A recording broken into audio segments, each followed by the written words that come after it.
Bonjour à toutes et à tous. Alors déjà par contre je m'excuse de la qualité de la vidéo, je sais absolument pas cadrer, j'ai pas l'habitude de me filmer comme ça, en plus il y a du vent, mais on va dire que le cœur y est. Et puis je voulais vous faire cette vidéo pour dire que je suis arrivé hier à Lomé au Togo pour y faire un reportage.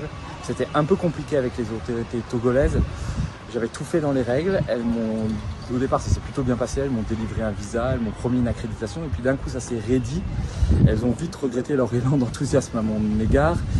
Mais j'ai quand même souhaité venir au Togo pour y couvrir l'actualité, et notamment il s'y passe des choses assez graves. Vous savez qu'il y a un président qui est en place depuis 2005, qui s'appelle Faure Gnassingbé, dont le père était lui-même président depuis les années 60. Et cette famille Adema a toujours régné avec le soutien de la France et n'a pas hésité à réprimer les soulèvements populaires au Togo qui ont fait parfois des centaines de morts. Et c'est passé il y a quelques semaines un événement qui aurait été presque drôle s'il n'était aussi lourd de conséquences, c'est qu'en pleine nuit, en catimini, les députés de l'Assemblée nationale togolaise, proches du pouvoir, ont voté une nouvelle constitution. Une constitution d'ailleurs dont personne ne sait la teneur, c'est la première constitution top secrète de la planète.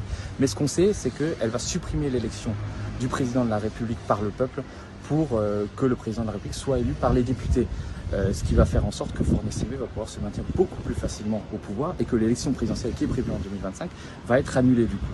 Alors évidemment, ça a suscité une levée de boucliers, il y a l'opposition et la société civile qui ont parlé de coup d'état constitutionnel.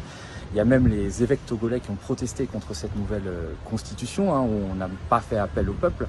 Et il y a eu des manifestations qui ont été organisées, qui ont d'ailleurs été interdites par le régime et étouffées dans l'œuf. Et c'est pour couvrir ce moment si important pour le Togo que j'ai souhaité être là. C'est un pays que je connais bien. Mon père y a construit pendant 2 décennies des centres de santé. Et puis mon autre objectif, c'est aussi, comme je le fais d'habitude, de couvrir, d'enquêter sur les relations troubles entre la France et le Togo. Parce que si la dictature des Adema a pu si longtemps perdurer, c'est aussi grâce au soutien de la France. On se souvient notamment que Vincent Bolloré, qui a longtemps eu la concession du port de Lomé, a financé les campagnes de réélection de Faure Gnassingbé, ce qui lui vaut d'être mis en examen par la justice française pour corruption d'agents publics togolais, et peut-être dans quelques mois il sera jugé. Vous avez aussi des hommes politiques de premier plan, français, qui se sont rendus à Lomé pour rencontrer Faure Gnassingbé. On se souvient notamment que Manuel Valls, lorsqu'il était Premier ministre en 2016, était allé à Lomé et avait été accusé par l'opposition togolaise d'avoir pris des mallettes d'argent liquide de la part de Faure Gnassingbé, parce qu'à l'époque Manuel Valls voulait se présenter à l'élection présidentielle de 2017.